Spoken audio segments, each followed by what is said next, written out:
Hello everybody, and welcome to more extras for the wonderful 101. It's time for the Geathjerk files. First off, basically, there are a lot of files. This entire half hour is going to be filled with us looking at them. And while I could read through all of this text for you, I'm going to avoid that because I have basically done kind of very, very file-heavy readings before, and to be perfectly honest, you guys can read this, and it's probably better that you read it than I do, because I have a bit of a drony voice, or at least it feels that way sometimes, especially when I'm reading. But the one thing that I want to point out is that the amount of detail put into these files is insane. Like, you've got one of these for every single enemy in the game. Some are longer than others. I mean, Kofoon's here is pretty damn long in comparison to some of the others. But still, you've got like 60-ish files, and that's a lot. Also, you get some really terrific information out of this. So, Chudagoos are made out of two soldiers who've been kind of melted down into that form, which is really, oh god. Also, I like how it has to be Geth titanium. It's alien titanium, it's the only thing it can be.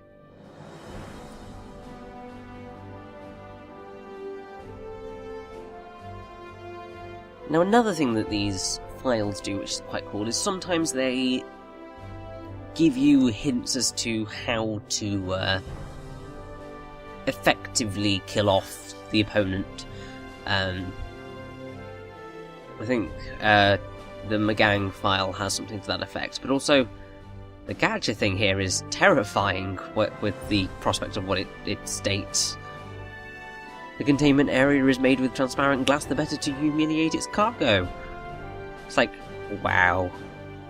You guys are, like, brutal. Also, a bit of a typo here. It's one of the only ones that I've noticed in the entire game, is that in the title, it's Dakhkats, so D-A-H-K-A-T-S, and then there's suddenly an R. I don't know what goes on there. I don't quite know which one is the correct spelling, but the pronunciation's exactly the same. Also, it's so bizarre saying a Dakhkats, because of the pluralization that S is normally attributed to.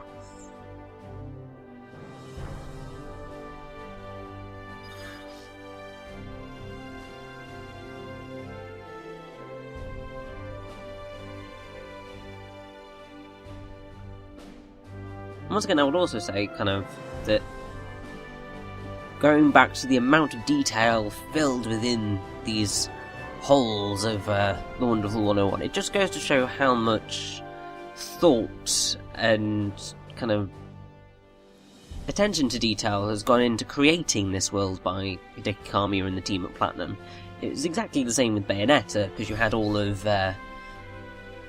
Luca's father's diary entries, you had all of the hierarchy of Laguna, you had the I can't even remember what the book for the devils were, but you had that as well. And each and every thing has a file and has backstory that is open to you to read. I mean, it's certainly not as in-depth as anything like the Mass Effect stuff, and I'm quite grateful that they're nowhere near as long as the Mass Effect stuff, because that's a ridiculous amount of backstory that's kind of hidden behind files that makes sense of everything. And what this is kind of backstory and extra information that adds to things but isn't required to allow you to understand what's going on in the story, which I think is a better way of doing it. It's fun little extras which kind of you can look at if you like, but kind of don't necessarily have the most huge impact on the game as a whole. They're just pretty awesome extras.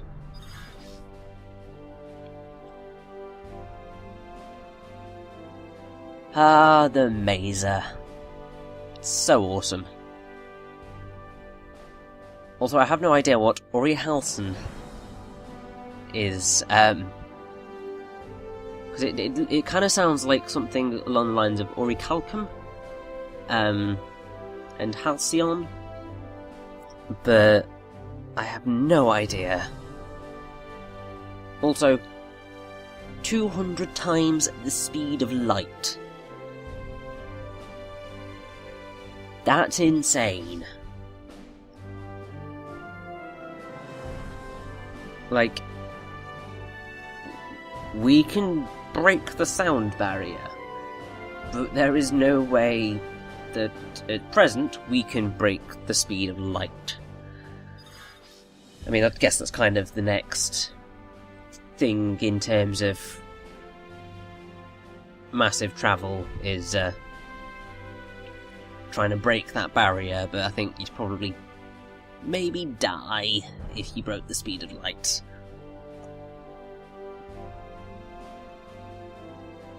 Also, I really don't like the description of the Geathjerk as having a mouth-like orifice. It makes it sound really, really dirty and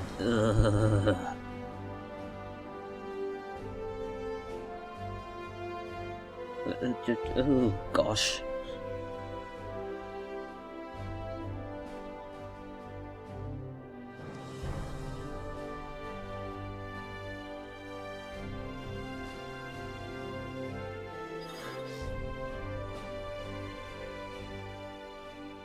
Also, damn you, Notorious. You are such a pain. Such an absolute pain. Now, as I said when we were kind of actually doing gameplay, the rest of these extras are going to be quite text heavy, warning you now. However, one of the parts, which is the character files, which you find in the gallery, is filled with some of the most wonderful moments that you can get, because you get to look at all of the wonderful ones in much more detail, and it's an absolute blast. Also, it's absolutely typical that Magang, the really painful enemy, gets a really long file. Evidently a lot of thought went into this little git.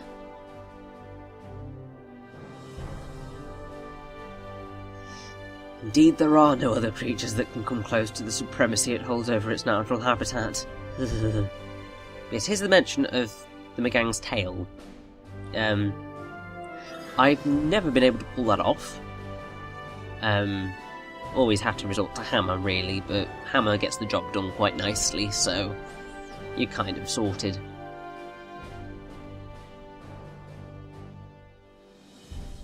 Also, I'm pretty sure the Dokuns only turn up in that one moment in Operation 003A. I don't remember them appearing anywhere else in the entire game.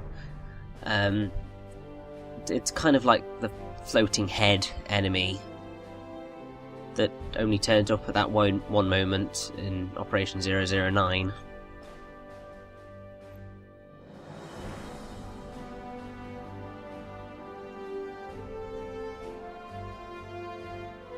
Although this is a particularly terrifying entry. They basically just eat, and eat, and eat. And so they were turned into cyborgs so that they could live longer, so that they could eat more and destroy more. And that's terrifying.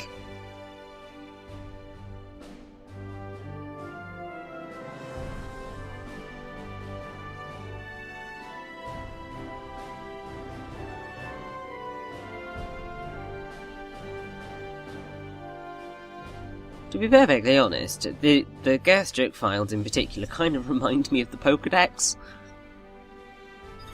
Sounds like a bizarre comparison, because obviously this is a lot more in-depth than what the Pokédex does in Pokemon games. But just some of the little factoids that you get equate to some of the horrors that you find in the Pokédex. Like the whole Yamask, the mask that it holds was its face from when it was a human. That's kind of like the Orgon's kind of incessant eating because otherwise they would burn up and die. It's like, ugh.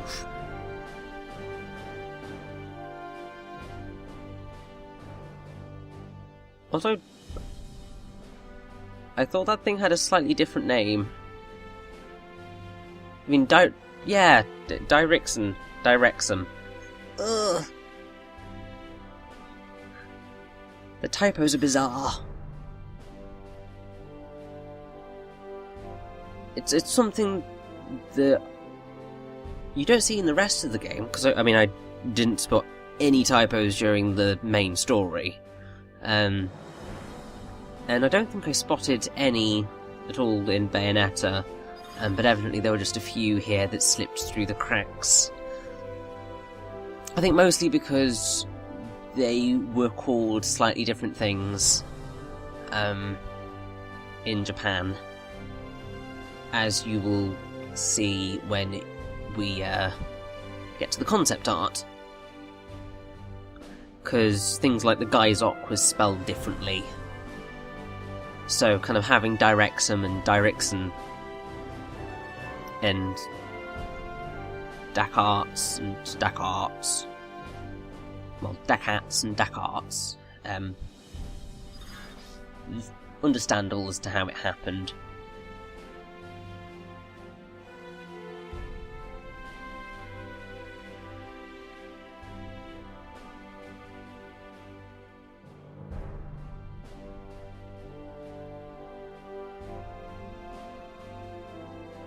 I mean, apparently Kaiser Orochi is more powerful than Dieku Orochi.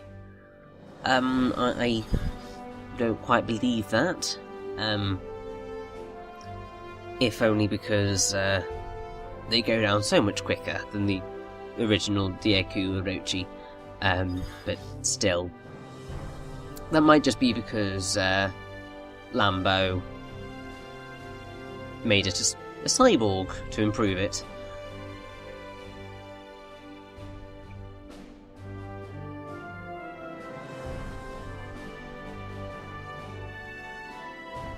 Also, I'm pretty sure the Tumik, which it's a Tumik, it's not a Tumik. Oh dear, there's another typo.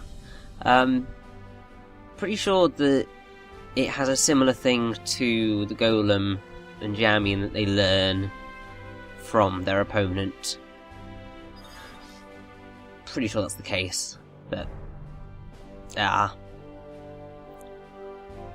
anyway, 3,000 tons of food per day to sustain their needs. Oh gosh.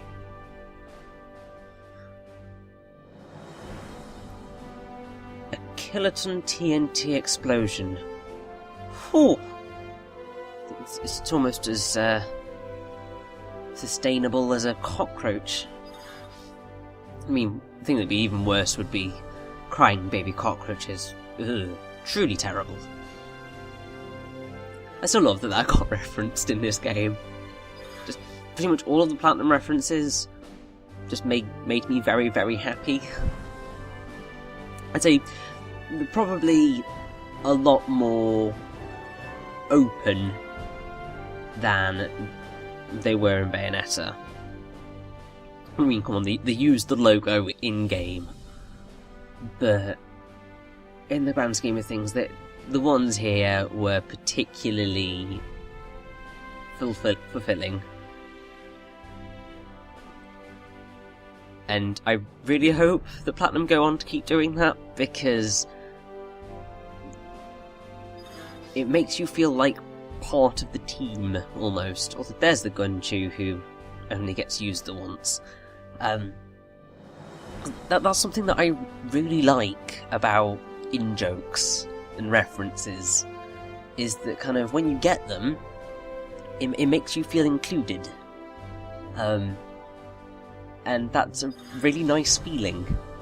A really, really, really nice feeling. I mean, that might be because I'm a total loner sometimes, but still. Also, I love that they just decided to go all of the numbers just there. 21.450, however many cubic meters, and 5 to 6 billion Geathjerk ships. So I'm pretty sure that's a billion. I might be wrong, which makes it really embarrassing because I should know my numbers better, but you get past 1 million, and then I just kind of start to lose track.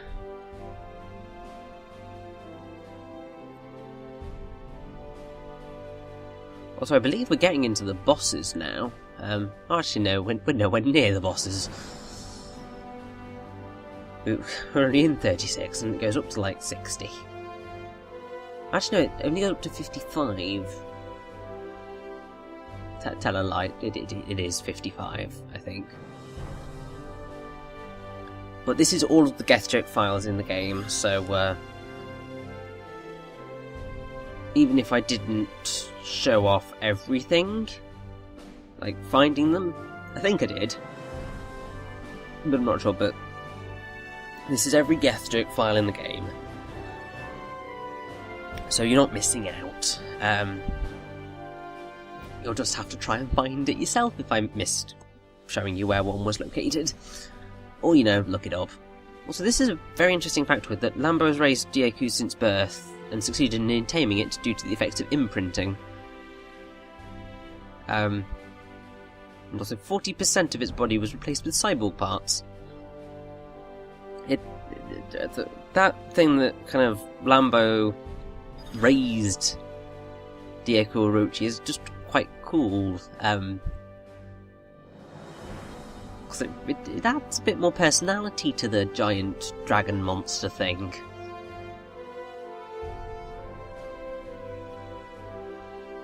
It's the same thing with the fact that Daija and Geathjerk exist in the same territory, but because they eat different things, they don't compete over food, but they do compete over territory. And that's just quite awesome.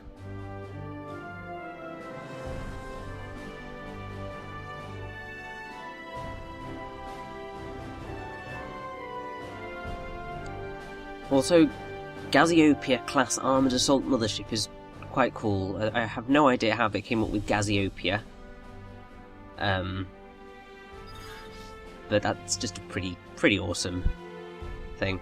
Also, Tentacules.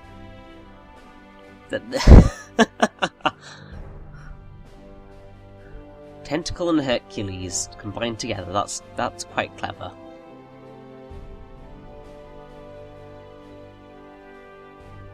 It's things like that which make me wish that I could get the puns in the names more. I said it before, and I will continue to say it until kind of somebody on the internet does this. But I want to know what these puns are, and kind of if they're referencing something, because they are pretty awesome. Also, interesting fact is that there is another version of Odarko, a white one, but we never get to see it. And there you are, Walgagujin. Also, the Jerk Matter Drive, its source of energy, has also undergone a drastic upgrade from the 3DS version to the superior 3DS XL.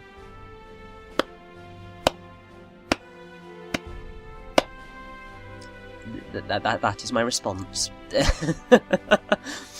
I saw that and I just had to laugh. It was just like, subtle, guys. Very subtle. And I love love the fact that they did that. Especially because, obviously, you fight him after having collected Black, who has something that looks like a 3DS, but has something more akin to a Game & Watch, but it's kind of like both put together, which is just quite cool. Also, normal attack nanomachines. It's nanomachines, son. Yeah. All of the references. It's insane.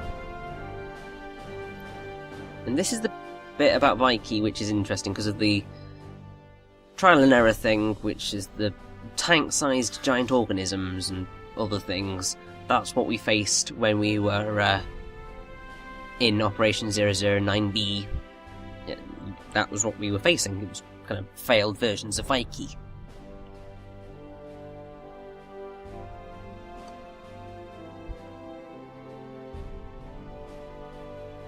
Gundromeda.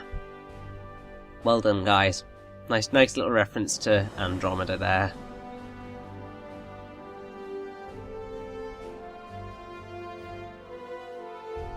See, there are some things that I can get, but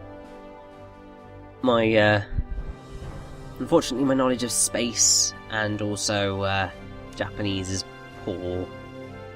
So while I can get something like Gundromeda, I have no idea what Goon Khan is in reference to. I mean, I would hope it's not a reference to Gungan, because I mean they're highly different. And I don't quite think you'd want to be equating a massive battleship to a race of creatures from the Star Wars prequel that nobody likes. Although saying that, even despite its flaws, I have a soft spot for Star Wars The Phantom Menace. Largely because it was one of the first films I can ever remember seeing in the cinema. Like, I distinctly remember the day of going to see it. And because I was a child and had never seen a Star Wars film before, it was quite spectacular. And then Jar Jar Binks was funny, so I liked him. And that feeling has never really gone away, even if I know that it's a bit of a shambles in comparison to the earlier things, mainly in what it does.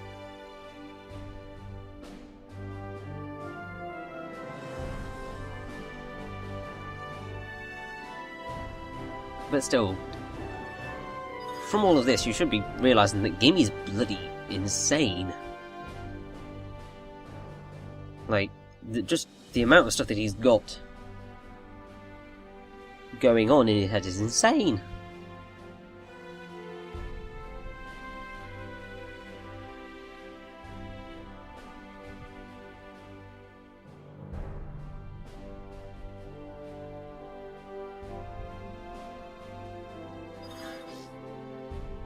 Ah, Vulcan. Now, I don't know whether there is a wonderful file for Vulcan. We'll see in the next part.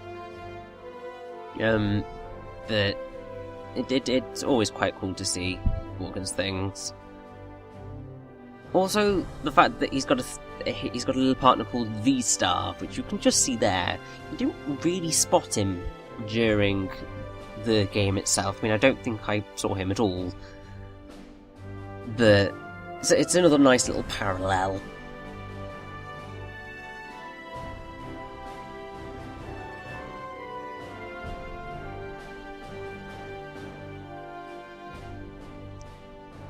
Victor Boomerang.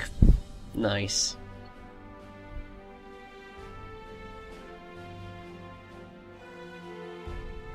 I would assume it's something equating to victorious, but you never know with these things. There could be a reference there to a victor in video gaming. Wouldn't surprise me in the slightest. Because Pink's whip is made out of Belmont alloy, which is obviously a massive reference to Castlevania. Now, I believe that Senpuki might have links to the nunchuck weapon in Bayonetta. I could be completely wrong on that fact, and I might just be making it up. But I seem to recall that having something similar related to it.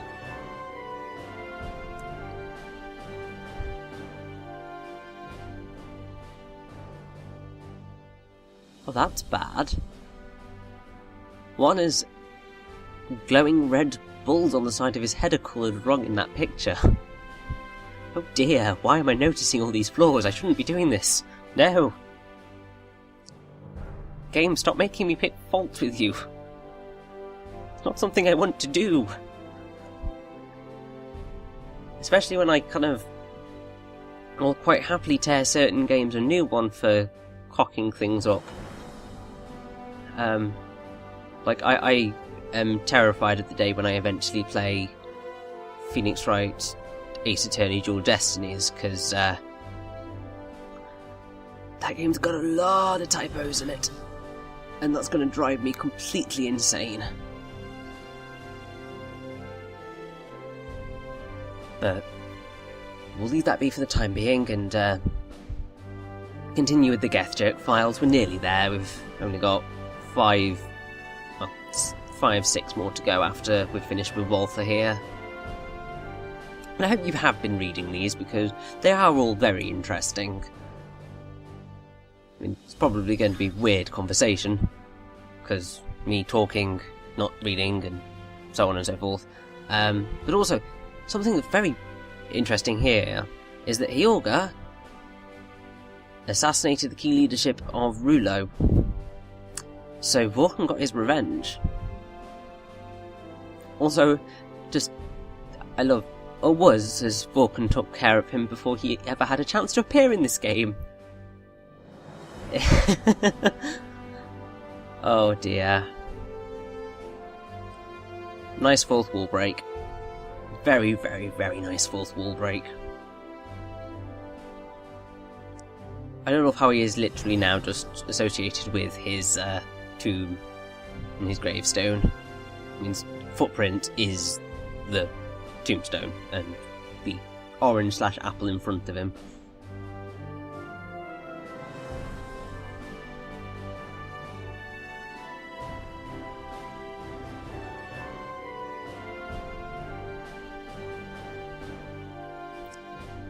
Yeah, Gimmy's pretty powerful, which then makes it just quite funny that he dies so quickly after we punch him out. And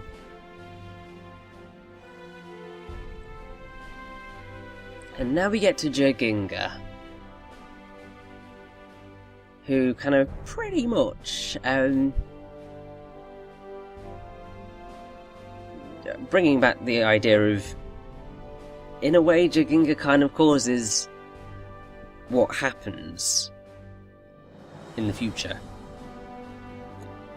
Going back to the past to try and destroy the Greater Galactic Coalition before it's even created kind of leads to the Greater Galactic Coalition being created and seeking to destroy the Geathjerk.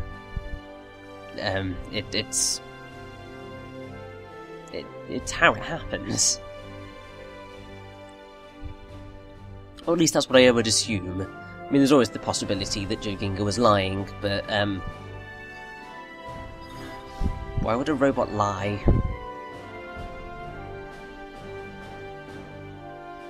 And there's that Planet Destruction form. And that beautiful song.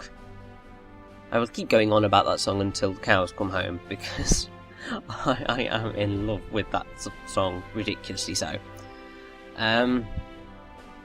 But actually, I think this is our final file. So, after you have finished reading, I'll say thank you very much for watching, and I will see you when we look at the wonderful files and the wonderful figures. Let's do this.